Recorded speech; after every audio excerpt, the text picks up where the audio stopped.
নমস্কার, আমি তরুণ ঘোষ। দর্শক, গতকালকে আমি একটা ভিডিও করেছিলাম যে বাংলাদেশের ডিজিএফআই প্রধান তিনি পাকিস্তান ভিজিট করেছেন এবং সেদিকে কড়া নজর রাখছে দিল্লি। আজকে আমার কথাটি একেবারে অক্ষরে অক্ষরে সেটাই ছাপা হয়েছে আমাদের কাগজে। তার হঠাৎই পাকিস্তান ভিজিট কেন? এখন সে তো খবরাখবর যা হচ্ছে হচ্ছে।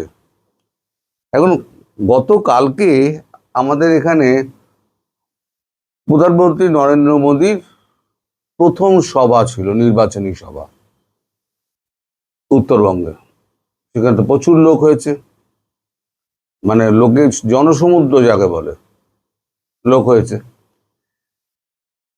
তারপরে আর একটা খবর আছে, সেটা হচ্ছে গতকাল থেকে স্বরাষ্ট্রমন্ত্রী অমিত শাহ 15 দিনের জন্য বাংলায় অবস্থান করবেন টানা। কালকে এই মিটিংটি জনসভাটা হওয়ার পর সিআরপিএফ এর গেস্ট হাউসে অমিত শাহ এবং প্রধানমন্ত্রী সঙ্গে ছিলেন অজিত দোভাল এবং সেনাধ্যক্ষরা। তাদের একটি 1.5 ঘন্টার মিটিং হয়, যদিও সেই মিটিং এর কোনো খবর নেই। পুরো জিনিসটা একদম ভেতরে ভেতরে হচ্ছে। আমি আপনাদের আর একটা ছবি দেখাই। ছবিটা হচ্ছে এই যে কমব্যাট ভেহিকেলের সারি কমব্যাট ভেহিকেল। এই কমব্যাট ভেহিকেল সেনার কোথায় ছিল? এরা ছিল সব কাশ্মীরে। যখন সন্ত্রাস দমন অভিযান চলছিল, সমস্ত কাশ্মীরে চলছিল। তলায় অদ্ভুতভাবে লেখা হচ্ছে এখানে, বিধানসভা নির্বাচন জন্য অসম পশ্চিমবঙ্গের দিকে রওনা হওয়ার আগে রবিবার নিরাপত্তা বাহিনীর জওয়ানেরা রওনা হয়েছেন আধা সামরিক বাহিনীর সমস্ত গাড়ি নিয়ে। কি যুদ্ধক্ষেত্রে চলেছে, হল্লা চলেছে যুদ্ধে। আমি ধরে নিলাম নির্বাচনে প্রচুর সংঘর্ষ হলো, হয় আমাদের এখানে আকছার। 70 সাল থেকে শুরু হয়েছে, এখনো পর্যন্ত হচ্ছে। আজ পর্যন্ত কোনো নির্বাচনে কমব্যাট ফোর্সের গাড়ি কিন্তু দেখা যায়নি। এটা বিশেষ করে সন্ত্রাস দমনের জন্য এই গাড়িগুলো ব্যবহার করা। এগুলো একেবারে পূর্ণাঙ্গ সুরক্ষিত, তলায় মাইন মারলেও কিছু হবে না, আপনি যে গুলি চালালেও কিছু হবে না, বোম ফেললেও কিছু হবে না, ছোটখাটো মিসাইল ফেললেও কিছু হবে না। গাড়ির মতো চলবে, তার টায়ারও ভাঙবে না, বড় জোর বাম্প করবে, এই বোন বাদার নিয়ে সর্বত্র দিয়ে চলে যাবে। এতদিন ওখানে সাঁজোয়া বাহিনী ছিল, এবার এখানে আপনার এই কমব্যাট ফোর্সের গাড়ি যাচ্ছে। প্রশ্ন তো উঠবেই, কেন? অথচ বলা হচ্ছে নির্বাচনের জন্য। নির্বাচনে কি? এখানে তো নির্বাচন আগেও হয়েছে, কখনো তো সেনা নামেনি নির্বাচনে, কোনোদিন নামেনি। 92 সালে যখন রাম মন্দির যখন ভাঙা হয়েছিল, সেই সময় আমাদের এখানে সেনা নেমেছিল কলকাতা শহরে। কলকাতা কেন, ভারতবর্ষের বিভিন্ন শহরে সেনা নামানো হয়েছিল, এত দাঙ্গা হয়েছিল। কিন্তু এই কমব্যাট ফোর্স এর গাড়ি এই যে নর্থ বেঙ্গল যাচ্ছে আর আসাম যাচ্ছে দেখে আমার, আর ওই আপনার পাকিস্তানের ওই হুমকি, প্রথমে বলল যে আমরা দিল্লি আর মুম্বাইতে ফেলবো, যেটা তো অনেক দূর হয়ে যাবে, ফেলা যাবে না। তাও বললো কলকাতায় ফেলবো। এ বললো তাদের স্বরাষ্ট্রমন্ত্রী। তো স্বরাষ্ট্রমন্ত্রী বলার পর আমি দেখলাম যে দূরত্ব কতটা। আপনি যদি এয়ার ডিস্টেন্স ধরেন, করাচি থেকে কলকাতার দূরত্ব হচ্ছে 1700 কিলোমিটার, আর লাহোর থেকে দূরত্ব হচ্ছে প্রায় 2200 কিলোমিটার। যারা সীমান্ত পার হতে পারে না প্লেন নিয়ে, সে আধা ভারতবর্ষ ঢুকবে কি করে? তাহলে আর একটা দিক কোথায় আছে? তাহলে যেহেতু আমাদের পাকিস্তানের সেনাপ্রধান, ডিজিএফআই প্রধান, তিনি যেহেতু গেছিলেন, সুতরাং আন্দাজ করা হতে পারে তাহলে কি পূর্ব দিক দিয়ে আক্রমণটা করবে। তার মানে 80-100 কিলোমিটারের রেঞ্জের মধ্যে পড়ে গেল, তাহলে আমি 2200 কিলোমিটার তো আমার টপকাতে হলো না, কি 1700 কিলোমিটার আমার টপকাতে হলো না, যুদ্ধটা সহজ হয়ে গেল। আর অস্ত্র শস্ত্র যে যা পাঠানোর, সেতে ইউনুস আমলে আগেই জাহাজে করে পাঠিয়ে দেওয়া হয়েছে।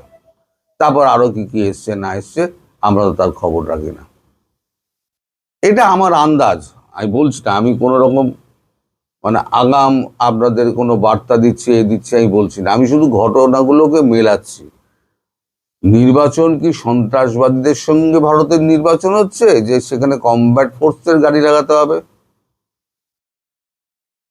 এমনি সেনা নামলেই হাওয়া হয়ে যাবে, দেখলে সেনার কাপড় দেখলে প্যান্ট ভিজে হয়ে যাবে, কারণ তাদের যা চেহারা।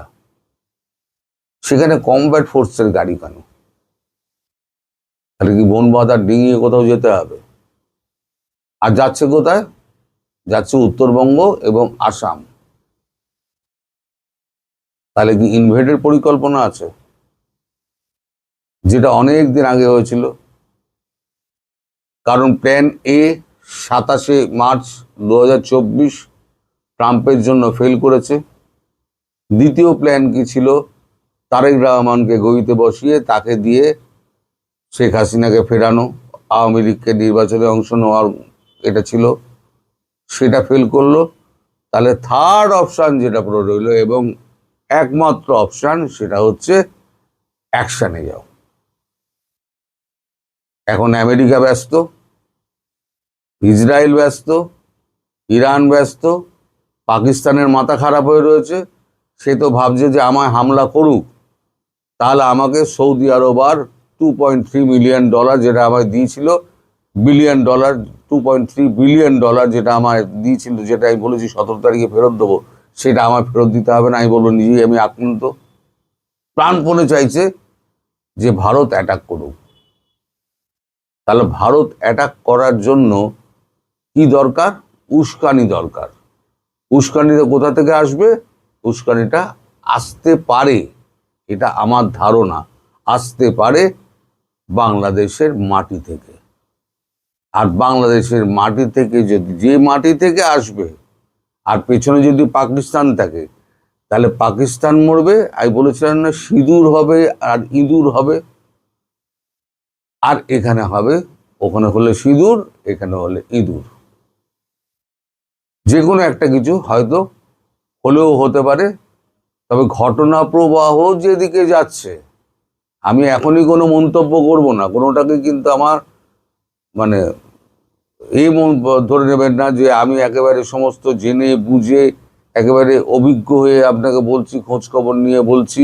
কাগজে যা বেরিয়েছে, ছবি যা দেখা যাচ্ছে, তাতে তার উপর নির্ভর করে আমি আপনাদেরকে বললাম।